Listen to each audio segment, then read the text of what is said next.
Hello friends, మనమైతే ఇప్పుడు Sripuram golden టెంపుల్కి అయితే వచ్చేసామండి. ఇది తమిళనాడు రాష్ట్రంలోని వెల్లూరుకు దగ్గరలో ఉన్న మలైకుడి అనే ప్రాంతానికి దగ్గరలో అయితే ఉందండి. సుమారు 100 ఎకరాల విస్తీర్ణంలో అయితే నిర్మించబడింది.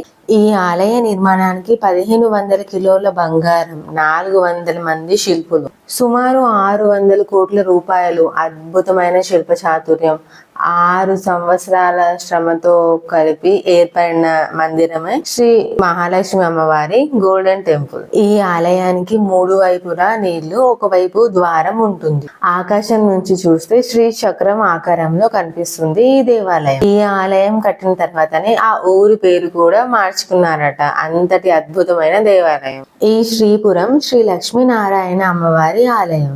ఈ ఆలయంలో అన్ని అద్భుతాలే. ఆలయంలో నిర్మించబడినటువంటి స్తంభాలు, గోపురం, మంటపం, ఇంకా ఆలయం దగ్గరలోని శిల్పాలు, ఇంకా శతకోపం, అమ్మవారి విగ్రహం అన్ని బంగారంతోనే నిర్మించబడ్డాయి. ఇదేనండి టెంపుల్ ఎంట్రన్స్. ఇక్కడ మనకి ఎటువంటి ఎలక్ట్రానిక్ ఐటమ్స్ అలో లేవు. మన మొబైల్స్, ఎలక్ట్రానిక్ గ్యాడ్జెట్స్ అన్ని ఇక్కడ లాకర్ లో అయితే పెట్టాలి. ఇంకా మన ఫుట్ వేర్స్ కూడా పక్కనే ఇదేనండి ప్లేస్. ఫుట్ వేర్స్ కూడా ఇక్కడ పెట్టుకుంటున్నారు. ఓన్లీ 1 రూపీ ఛార్జ్ చేస్తున్నారండి ఫుట్ వేర్ కి అయితే. మేము ఇక్కడ 150 రూపీస్ టికెట్ తీసుకొని ఎంట్రీ అయ్యామండి. మనం అమ్మవారిని దర్శనం చేసుకోవాలంటే శ్రీచక్రం ఆకారం అంటే స్టార్ షేప్ దారి గుండా నడవాల్సి వస్తుందండి. గంటన్నర సేపు నడవాలి.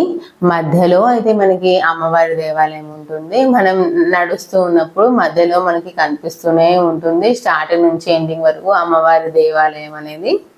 అంతసేపు మనం దారి గుండా నడిచేటప్పుడు మనకి ఆ దారికి ఇరువైపులా భగవద్గీత, ఖురాన్, గురు గ్రంథ్ అటువంటి ఆధ్యాత్మిక గ్రంథాలలోని విషయాలు, సూక్తులు రాసి ఉంటాయి. ఇంకా ట్యాగ్ లైన్ కింద మాత్రం అమ్మ అని ప్రతి చోట ఉంటుందండి. మనం చాలా దూరం నడవాలి కాబట్టి మనకి ఆకలి వేసినప్పుడల్లా తినడానికి అక్కడ ఫుడ్ స్టాల్స్ అయితే ఉంటాయండి.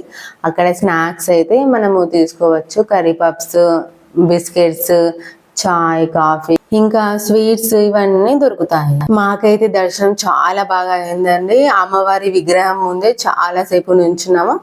ఆ తర్వాత మనం దర్శనం అయ్యాక ఆపోజిట్ లో అయితే ఇంకా అమ్మవారి విగ్రహానికి అభిషేకం కూడా చేశామండి.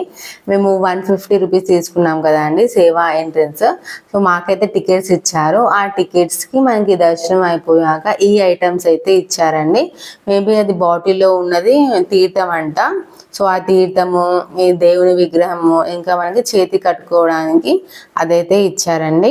మనం అమ్మవారిని దర్శించుకోవడానికి 7 ద్వారాలు దాటి వెళ్ళాలి. మానవుడు 7 జన్మలు దాటి ముక్తి పొందుతాడు అనే దానికి సూచనగా ఇలా 7 ద్వారాలు నిర్మించారు. ప్రతిరోజు ఉదయం 7:30 నుంచి రాత్రి 8 గంటల వరకు మనం అమ్మవారిని దర్శించుకోవచ్చు.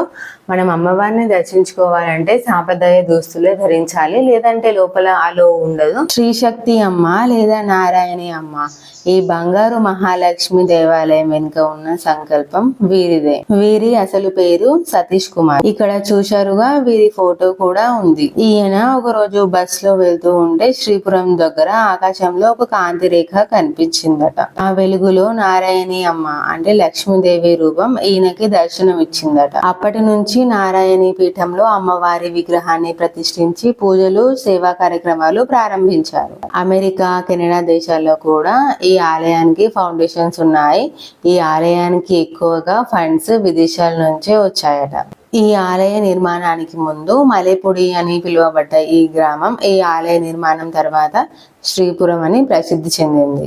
ఈ దేవాలయం తిరుపతి నుంచి సుమారు 135 కిలోమీటర్ల దూరంలోను, వెల్లూరు నుంచి సుమారు 8 కిలోమీటర్ల దూరంలోను, చెన్నై నుంచి 145 కిలోమీటర్ల దూరంలోను, చిత్తూరు నుంచి దాదాపు 45 కిలోమీటర్ల దూరంలో ఉంది. ఈ ఆలయంలో ఉచిత భోజనశాల కూడా ఉంది.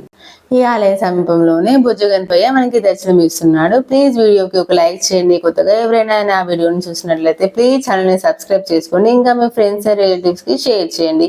Thank you.